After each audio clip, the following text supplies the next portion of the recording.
Olá, exploradores! Hoje a gente traz para o canal Explicação, no quadro Fala Bela, um assunto que me encantou na faculdade de licenciatura em música, que eu adorei estudar, relacionado a canto coral. Surge essa figura da qual a gente vai falar bastante por aqui, mas antes eu queria fazer uma contextualização do que foi o período barroco, né? O período barroco que acontece entre 1600 e 1750 e que foi um período para a música, assim, muito bom. Foi um período de grandes avanços, grandes descobertas, tem o surgimento de figuras muito caricatas nesse período, de técnicas de estudo, de uma compreensão melhor e mais clara do que é cantar, né? Enfim, e a gente vai fazer agora então uma passeada por 3 tópicos aí que eu separei, que eu acho que são, assim, primordiais pra gente falar desse período agora. Vem comigo. A primeira coisa que caracteriza assim bastante o canto coral nessa fase é que ele se distancia um pouco do canto polifônico renascentista, né?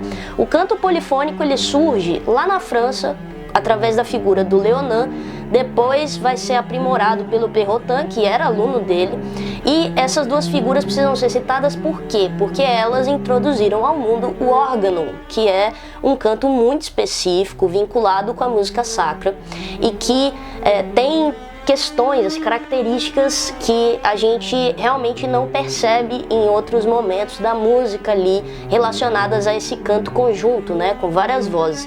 Então, nesse período barroco, destaca-se o canto mais agudo, bem ornamentado, e um baixo mais definido, o que distancia um pouco essa referência do canto polifônico, né, que a gente conhecia até então, ali através dessas figuras do Leonin e do Perrotin, que foram os principais nomes que difundiram esse tipo de canto.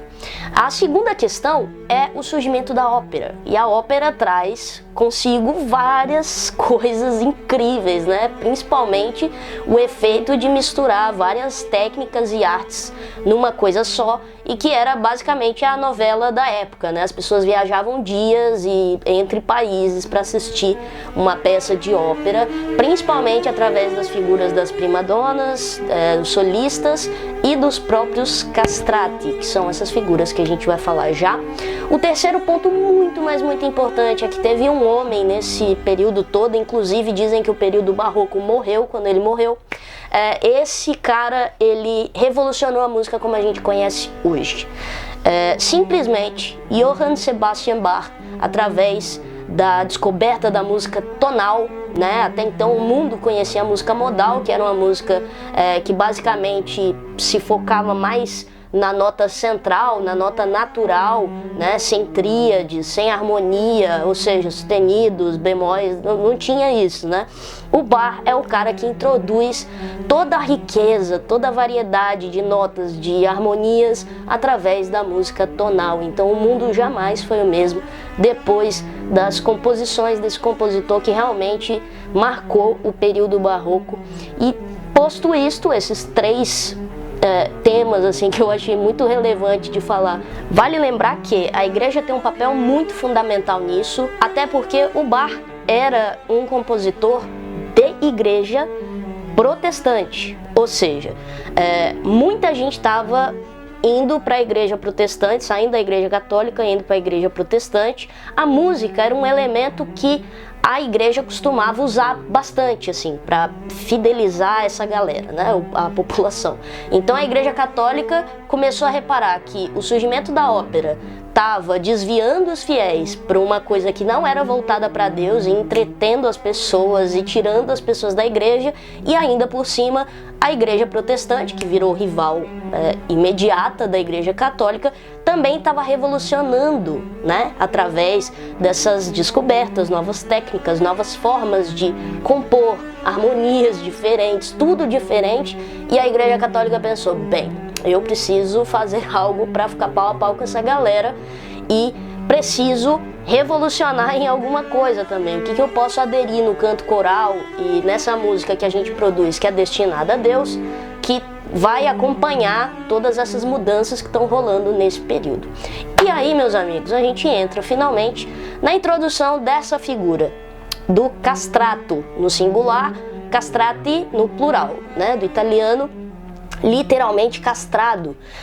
Essas figuras, elas surgem justamente por quê? mais uma vez, por questões da igreja, da religião, do catolicismo, a figura da mulher ela não é considerada digna ou necessariamente pura para se comunicar diretamente com Deus. É importante a gente mencionar que o canto dentro do coral ali, a função de você cantar dentro da igreja, a igreja católica acreditava que esse era o jeito mais próximo, né? Que você podia se comunicar com Deus. Através do canto você tinha que ser puro, porque você falava diretamente com Deus através do canto.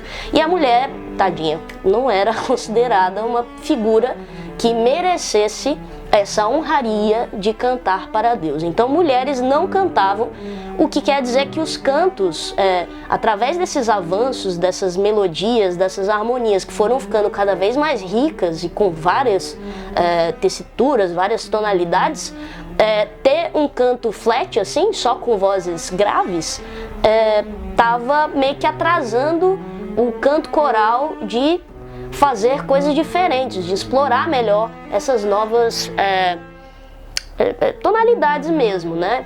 A gente tinha ali várias variedades do que era grave, mas faltava aquela voz aguda. Como as mulheres não podiam cantar, porque não eram puras, o que aconteceu?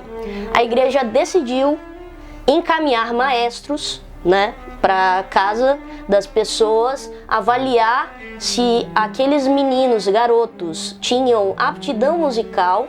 Se o maestro detectasse que você podia cantar e você estivesse na faixa etária de 8 a 12 anos, você era selecionado com o consentimento da sua família, porque era visto, claro, como uma honraria imensa você ser selecionado para devotar a sua vida para cantar para Deus. Imagina, para os cristãos da época era uma coisa sensacional. E esses meninos eram castrados, né? Os seus testículos eram removidos para que a voz branca deles, ou seja, essa voz que ainda não está definida, não sofreu nenhuma influência hormonal, essa voz mais aguda da criança ficasse preservada. Então, você castrando esse menino, ele não vai sofrer as mudanças, né, hormonais que a puberdade traz, por isso que tinha que ocorrer aí entre os 8 e os 12, porque geralmente a voz dos meninos entre os 12 e os 15, né, naquele período de muda vocal, ela vai começar a sair do agudo e ir para o grave, então rolava esse movimento. Agora é importante explicar isso de uma forma fisiológica, né, biológica, até para a gente entender mais ou menos o que sustentava esse argumento, né? Então é o seguinte, a gente tem o aparelho fonador, né? Dentro do aparelho fonador tem a laringe, e a laringe abriga pequenos músculos chamados cordas vocais, que tem uma flexibilidade interessantíssima, tanto de se contrair quanto de se expandir, né? Então, por que isso influencia? O tamanho da laringe, ela dita, inclusive, a altura daquela voz. Altura não confundam com volume.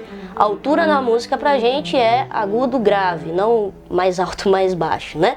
Então, assim, se aquela laringe desenvolve completamente, ela vai, através dessas mudanças todas, logicamente, se alterar, né? Vai alterar em tamanho e vai influenciar na altura dessa voz. Então, para preservar essa laringe pequena, que é o caso das crianças, as crianças mantêm uma laringe comparada com a laringe adulta, é uma laringe pequena, né? Ela vai crescer ali a partir dessas mudanças todas que o corpo vai sofrer. Então, para preservar essa laringe pequena e não deixar ela se desenvolver, meio que nesse processo de castrar o menino, eles também meio que alejavam essa musculatura para poder impedir que ela crescesse, se desenvolvesse, e assim a gente manteria a voz desse menino aguda, que a voz natural de uma criança é uma voz aguda.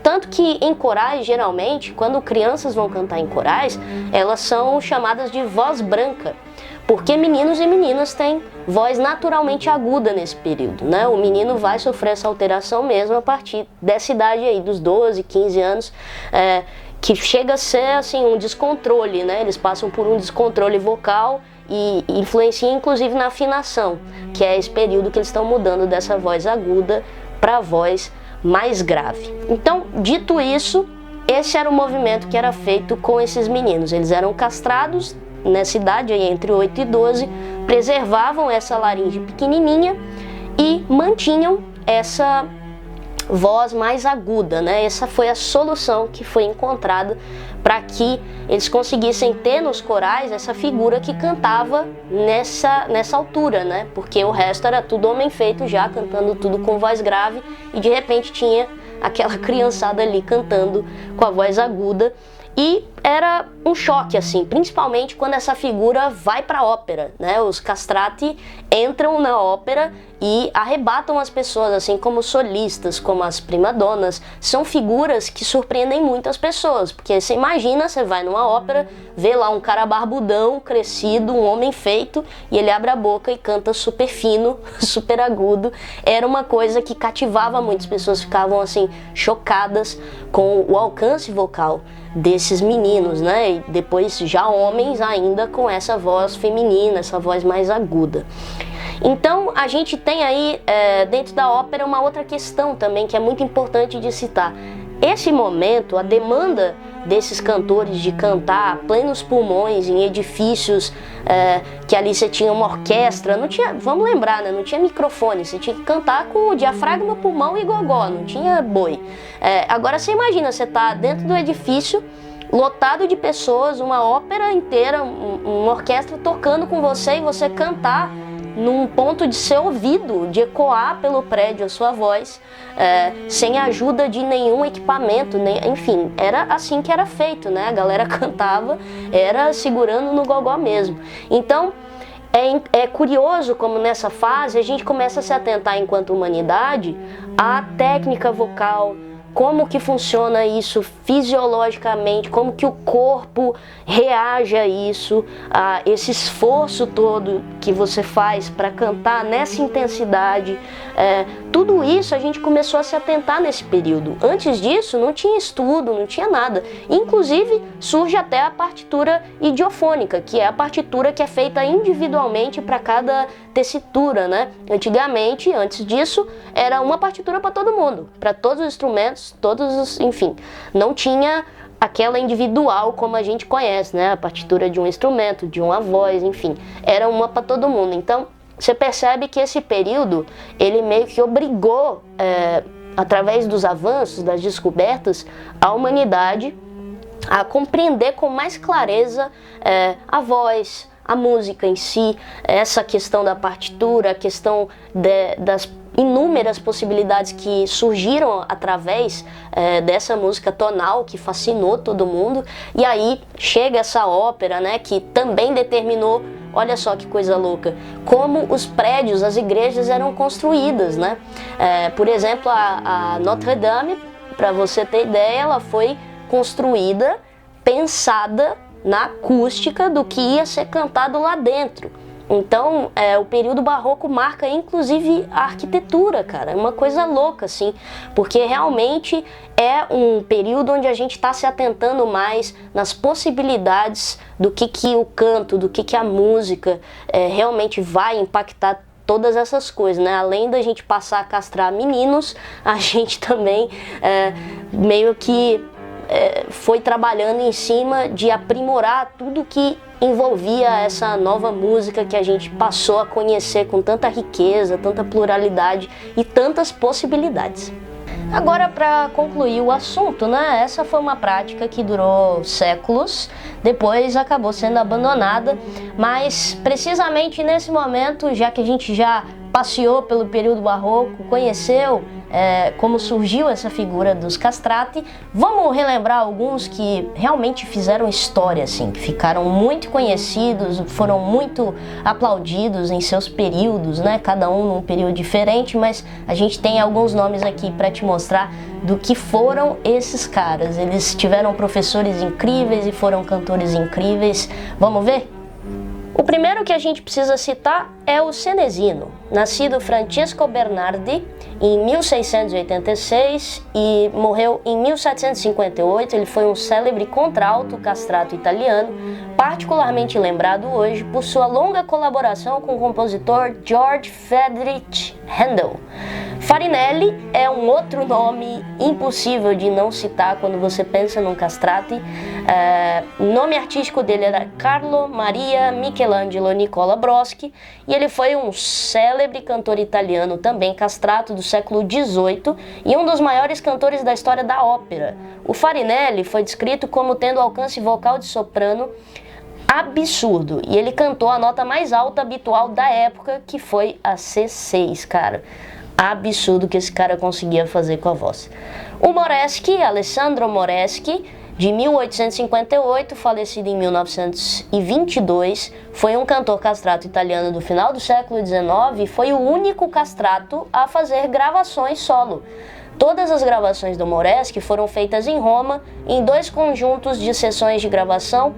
A primeira série de gravações foi feita entre 3 e 5 de abril de 1902 e o segundo conjunto de gravações em abril de 1904, sob a direção de Sinclair Darby. Os CDs das gravadoras Opal e Pearl reproduzem essas gravações. O Moreschi, vale lembrar que era conhecido como Anjo de Roma, ele gravou dezenas de discos entre 1902 e 1904 e ele foi o último de uma prática que dominou a cena europeia de 1600 a 1760, que foi a prática de castrar esses garotos ainda novinhos para que eles preservassem essa voz super aguda, super feminina, no intuito de ter uma variedade maior, né, de alcance vocal ali dentro dos corais, dentro da ópera, enfim. E se você quer se aprofundar no tema, eu te indico agora um livro e um filme que podem ser úteis para você conhecer um pouquinho mais desse universo. O filme de 1994, Farinelli Il Castrato, é muito interessante, você vai conseguir se aprofundar um pouco mais no que foi a vida e a obra desse cantor. E o livro História dos Castrati, de Patrick Barbier, lançado no Brasil em 93 pela Nova Fronteira. Esses são 2 conteúdos que a gente super indica para você que quer conhecer mais desse mundo, desse universo, se você ficou fascinado aí com toda essa história. Eu espero que você se inscreva agora no canal para acompanhar outros vídeos que vão sair aqui nesse quadro, em todos os outros quadros do canal Explicanção. Eu sou Bela Nogueira, foi um prazer te fazer companhia nesse episódio, te vejo no próximo vídeo.